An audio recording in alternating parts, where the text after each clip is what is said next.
Well, I think the Autopen is one of the great scandals of our time.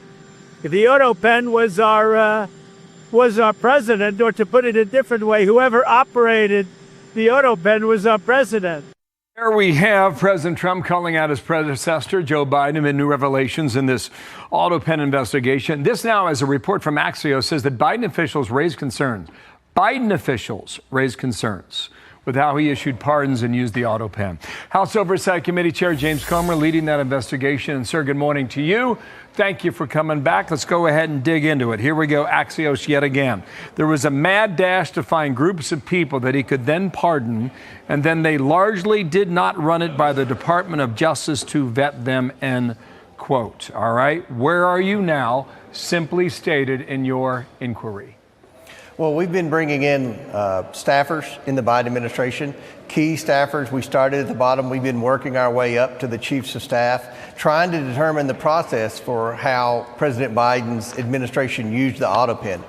One thing I can say with confidence right now is that the testimony we've received versus what the Axios story and the other emails that have surfaced in the last 2 weeks have said are completely inconsistent with each other. And I think what's safe to say is, based also on Joe Biden's interview with the New York Times, is he wasn't vetting those. And I don't think it's a stretch to say that Joe Biden wasn't aware of the majority of pardons that were being signed with the Autopen. I don't think Joe Biden was aware of what was going on with many of the executive orders. So what we have here now with the evidence that's emerged, in addition to our transcribed interviews and depositions, is the fact that even Biden's own administration said, wait a minute, you can't do all these legal documents with an Autopen. Who said secondly, that? Hang on one second. Who said that?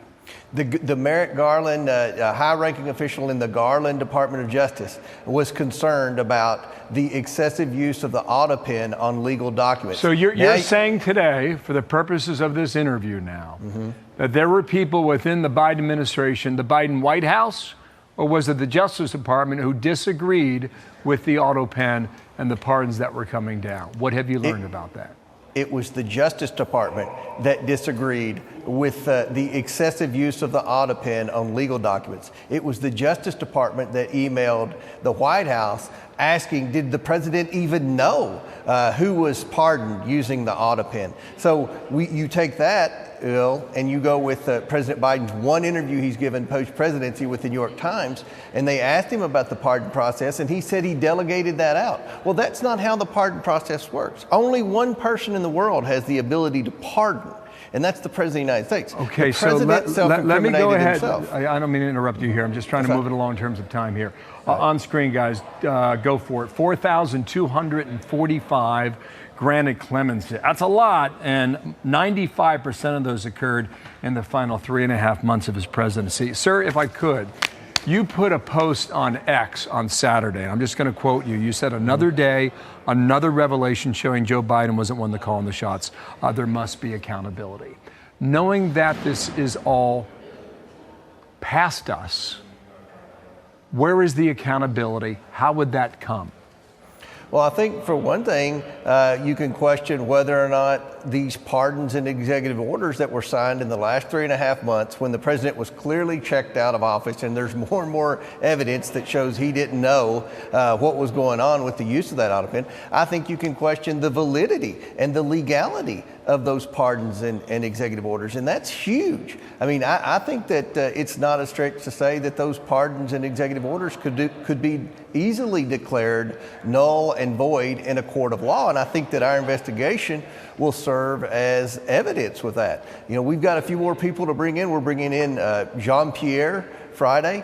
She obviously has a book that comes out that talks about a lot of things that were going on in the Biden White House. We wonder if the use of the Autopen down the stretch is one of them. We're going to find out. But at the end of the day, what the staffers that we brought in and deposed, the way they said the Autopen worked versus what the emails that are being surfaced say how the Autopen worked. Totally inconsistent. Okay. But one thing that we have learned is that Joe Biden wasn't the one that was directing the use of that Autopen. And all that's right, very here we concerning. go. Karine Jean-Pierre is on Friday, September 12th. Thursday is going to be a big deal.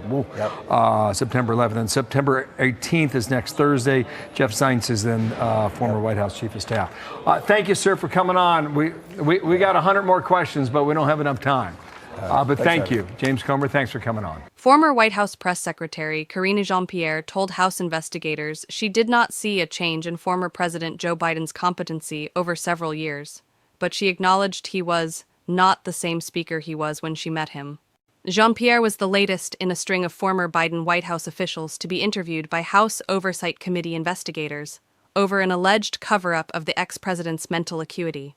She did not speak to reporters on her way into the interview just off Capitol Hill, nor did she speak after the nearly 5-hour, closed-door transcribed interview. But a source familiar with the interview shared with Fox News Digital that Jean-Pierre told investigators that while working for Biden in various capacities from 2009 to 2025, she did not see a change in President Biden's competency. She did acknowledge President Biden is not the same speaker he was when she met him, the source noted. She does not know why his speaking changed and never asked him. Jean-Pierre, one of the most high-profile figures from the Biden administration to appear before the committee, was among those who publicly defended Biden after his June 2024 debate against then-presidential candidate Donald Trump. During the debate, Jean-Pierre said she was told by senior staff that President Biden had a cold, the source said. Shortly after the debate, she told reporters at a press briefing in early July that Biden was as sharp as ever. Jean-Pierre told investigators that talking points were entered into her binder for press briefings by various advisors, but talking points related specifically to Biden's health and mental acuity were handled exclusively at the senior level.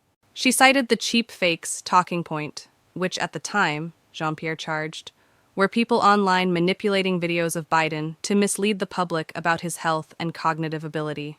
She told investigators that point in particular appeared as a talking point in her binder, but she does not know specifically who added it. She also said she never spoke with anyone in the White House personally concerned about President Biden's health. Jean-Pierre began her role as White House Press Secretary in 2022, shortly after former White House Press Secretary Jen Psaki left the position, and she stayed on until the end of Biden's presidency in January. But her relationship with Biden world became estranged after her departure from the Democratic Party earlier this year, which was announced in a press release for her forthcoming book, Independent, A Look Inside a Broken White House, Outside the Party Lines. Jean-Pierre's appearance before investigators came as House Oversight Committee Chair James Comer, R. Kentucky, said earlier this week that his panel's ongoing probe into Biden's use of an Autopen was coming to its conclusion. The focus in particular was whether top officials engaged in a cover-up of Biden's mental and physical state in the White House, and whether any executive actions or a litany of pardons were approved via Autopen without Biden's full awareness. Comer said heading into the hearing that one of the questions at the top of his mind was whether these pardons and executive orders are legal. I don't think anyone's going to argue that the process that was used for these Autopens is the ideal process, Comer said. And what we've seen with the emails that have surfaced in the last week, even the Merrick Garland Department of Justice was very concerned about how this administration was using the Autopen. When people in the Department of Justice email people who they believe were the ones making the decisions on the Autopen and ask the question via email from the Department of Justice, does the president even know who they just pardoned? I mean, that's very concerning.